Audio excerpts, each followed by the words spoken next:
ce komai na ki yi min kinji, tarbiyar ki kyan surar ki a kushe ki haushi zanji. Na yi nisa kan kaunar ta ko bar kira don ba na ji, a bar sona ta hoguna mutum kiran sawa kwanji. Yanzu kaunar ki na fara babu ranar da na shirya, kar ku ce mini yan barta adalci gare na kuyi.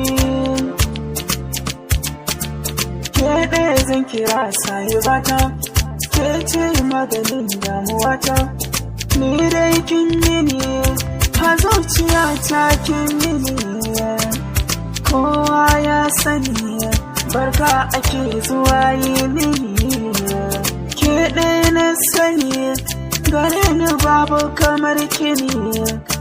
Tunani in zan yi ne dare da rana kan kini, da ke ne zani aure a sanna makulle kyaure, zan kawo miki ɓaure.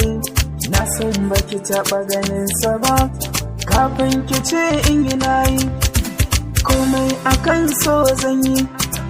Zo ga ruwa mai sanyi ki sha ki bayyana ƙauna, zan bayar da kai domin ki a sare shi ban jin haushi.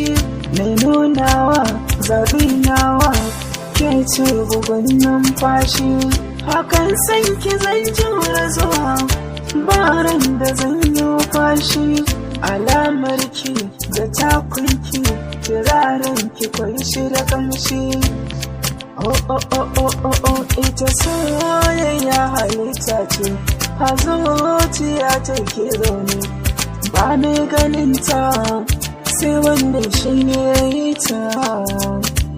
Babu direba ba ta kyala ko kafinta, ba ta ga tsohuwa a fannin mata, balle ma samari kwance cikin 'yan mata.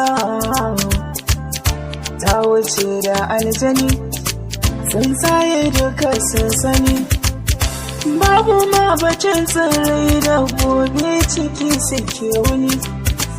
Don haka zana gode Allah shi ne ya bani tawani, ta gware gurin kwalliya musamman ta sa zani.